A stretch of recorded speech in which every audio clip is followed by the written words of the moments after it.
So, this is chapter 3 Motions of the Earth for class 6 Geography. Hello everyone, स्वागत है आपका हमारे channel एडुएथिक्स में। और आज हम क्लास 6 का एक नया टॉपिक लाए हैं जो कि ज्योग्राफी का चैप्टर 3 है, मोशंस ऑफ द अर्थ का पार्ट 2। पार्ट 1 में हमने बात करी थी रोटेशन ऑफ द अर्थ की, पार्ट 2 में हम बात करेंगे रिवॉल्यूशन ऑफ द अर्थ की। रिवॉल्यूशन को स्टार्ट करने से पहले रोटेशन को भी हम एक बार रिकैप कर लेंगे। एंड जब हमारा ये रोटेशन रिवॉल्यूशन पूरा कंप्लीट हो जाएगा, ये पूरा चैप्टर, इसका एक ओवरऑल रिवीजन आपके सामने लेके आएंगे। ठीक है, वो मे भी थोड़ा बड़ा हो सकता है, तो मैं आज आपको बुक से नहीं पढ़ा रही हूँ। जो मेरे पास पीडीएफ है, जो मैंने निकाला है आपके लिए पीडीएफ ऐप से, वो मैं आपके लिए प्रेजेंट करूँगी। ठीक है,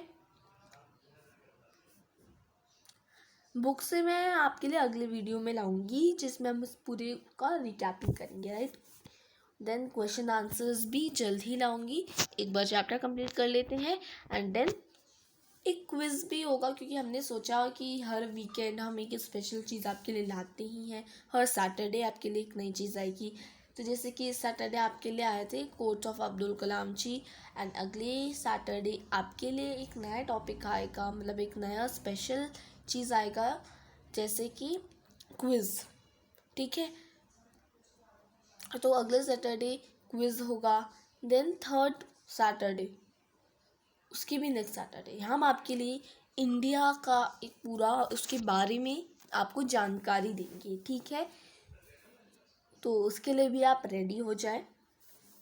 देन फिर उसका क्विज़ लेंगे, क्विज़ भी चलते रहेंगे, कंटेंट्स भी चलते रहेंगे, सब कुछ आपके लिए चलता रहेगा। लाइव क्लास अभी हम नहीं ले सकते क्योंकि हमारे इतने सब्सक्राइबर्स नहीं है। जब सब्सक्राइबर्स बढ़ेंगे तो हम लाइव क्लास भी शुरू करेंगे, लेकिन फिर भी मैं आपके लिए ऐप्स ढूंढ रही हूँ जिससे हम लाइव क्लास आपके लिए ले सकें। फिलहाल हम अपने टॉपिक में आते हैं। टॉपिक हमारा मोशंस ऑफ द अर्थ का पार्ट 2। उससे पहले एक बेसिक पार्ट है रोटेशन ऑफ द अर्थ को रिकैप करने से पहले एक बेसिक पार्ट भी जान लेते हैं, रिवॉल्यूशन और रोटेशन का। तो रिवॉल्यूशन मतलब क्या होता है? रिवॉल्यूशन एक वो मूवमेंट है जिसमें अर्थ सन के चारों तरफ एक फिक्स्ड पाथ में चक्कर लगाती है, एक फिक्स्ड ऑर्बिट या एक फिक्स्ड पाथ में चक्कर लगाती है सन के अराउंड। That's your revolution.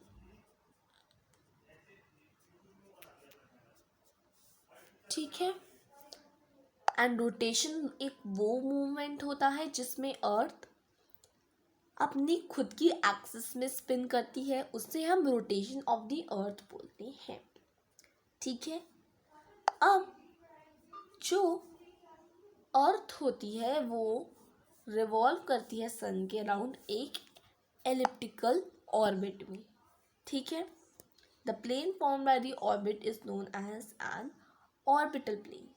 तो वो प्लेन जो कि ऑर्बिट के द्वारा फॉर्म किया जाता है उसे हम बोलते हैं एक ऑर्बिटल प्लेन।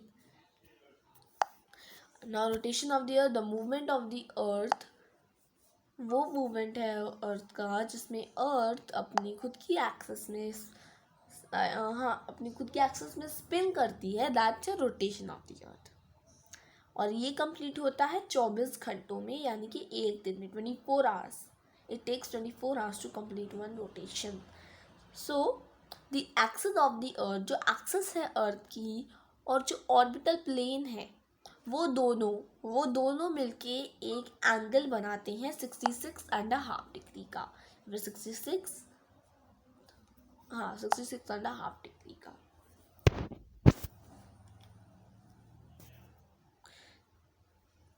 यहाँ पे 66 डिग्री 30 मिनट्स का।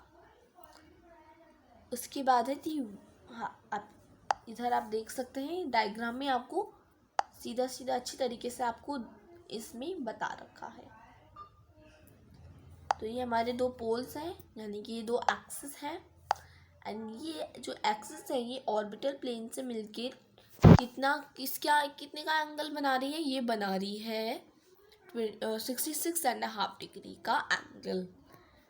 ठीक है, and vertical line from the Earth's orbital plane.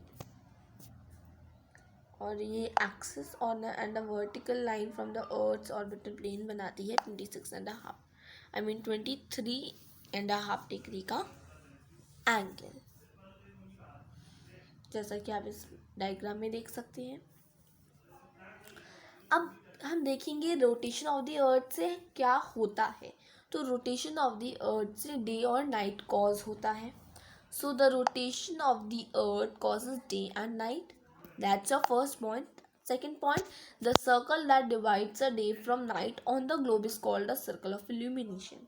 तो वो सर्कल जो कि डे और नाइट को डिवाइड कर रहा है एक दूसरे से ग्लोब में, यानी कि एक इमेजिनरी लाइन है, उससे हम बोलते हैं दी सर्कल ऑफ इल्यूमिनेशन। जैसे ये सन है आपका, ये आपकी अर्थ है, एंड ये आप देख सकते हैं ये है सर्कल ऑफ इल्यूमिनेशन।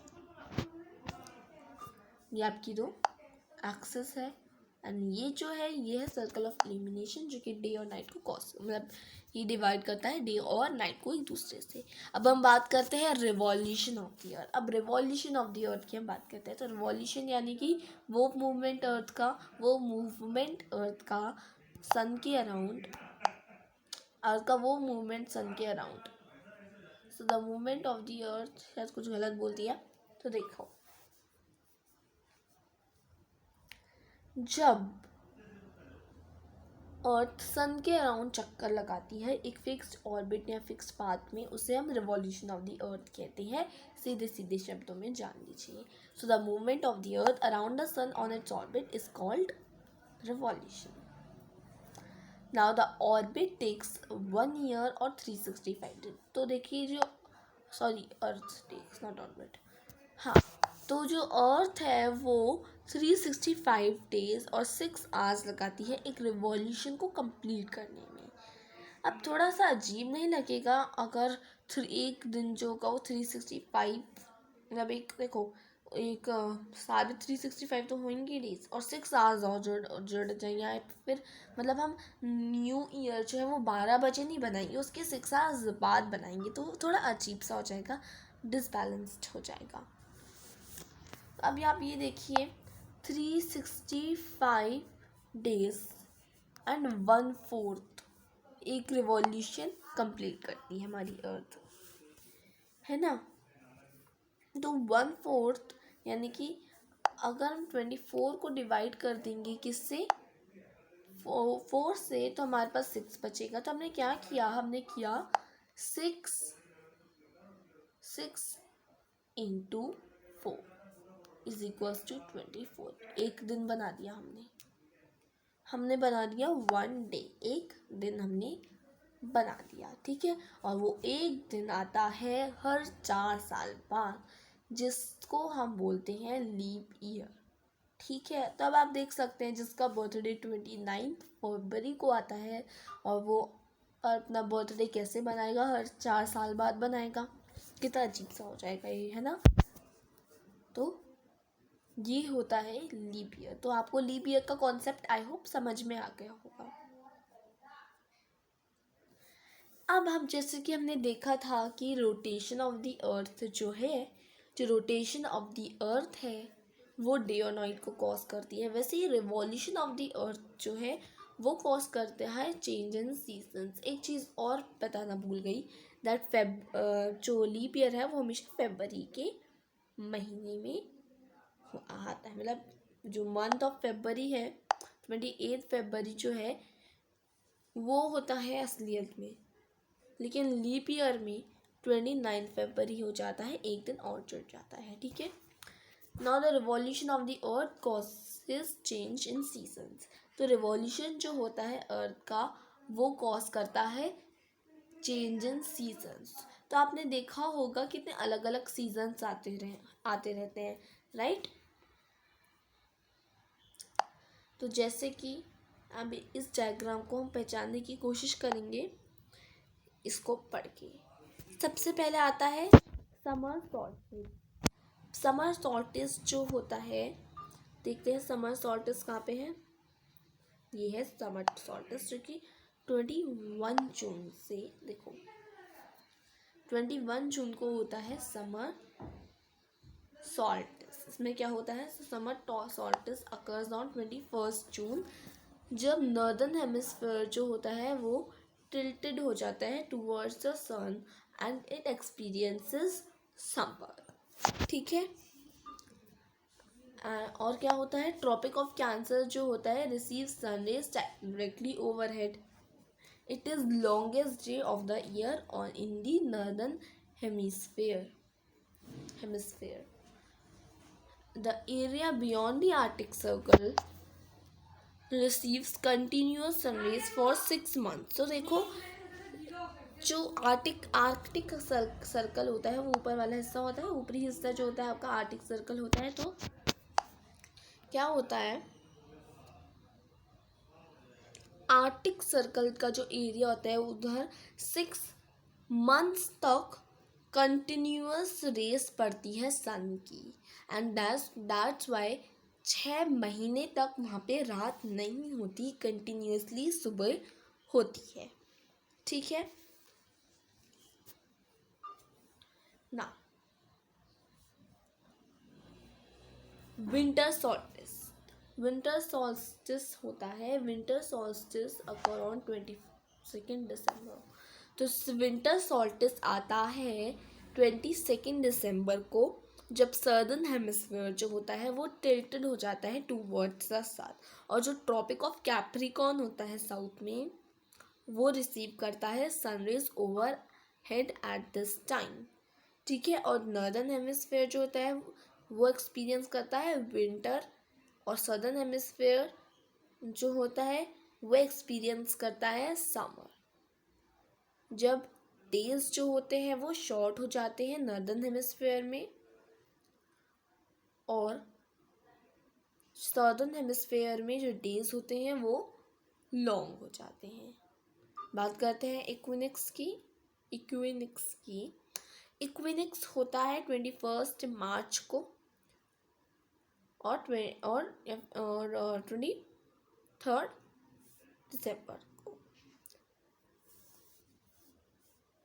जब when neither of the poles is tilted towards, जब दोनों जो पोल्स होते हैं, जो नॉर्थ पोल है साउथ पोल है, वो टिल्टेड नहीं होते towards the sun, and the equator receives sun rays directly overhead. जब इक्वेटर को जो सन रेज होती है वो डायरेक्टली रिसीव होती है overhead, that is your that's your equinox. Nights and days are of equal duration across the whole earth. जो night और डेज होता है वो इक्वल ही होता है duration across the whole earth. पूरे अर्थ में जो नाइट भी इक्वल होता है और डे भी इक्वल होता है। देन ऑन 23 सितंबर को क्या होता है, जो नॉर्दर्न हेमिस्फीयर होता है वो एक्सपीरियंस करता है ऑटम सीजन, और सदर्न हेमिस्फीयर जो होता है वो एक्सपीरियंस करता है स्प्रिंग सीजन। 21 मार्च को नॉर्दर्न हेमिस्फीयर जो होता है वो एक्सपीरियंस करता है spring season, whereas southern hemisphere जो एक्सपीरियंस करता है ऑटम सीजन। ठीक है, ये था आपका मोशंस ऑफ द अर्थ का पूरा कॉन्सेप्ट, जो कि आज हमारा कंप्लीट हो गया सिर्फ 13 मिनट में। तो हमने पढ़ा rotation of the earth, revolution of the earth. Thank you for watching this video. कैसा लगा वीडियो ज़रूर बताएं कमेंट बॉक्स में। अच्छा लगा तो वीडियो को लाइक करें, सब्सक्राइब करें एंड शेयर करें।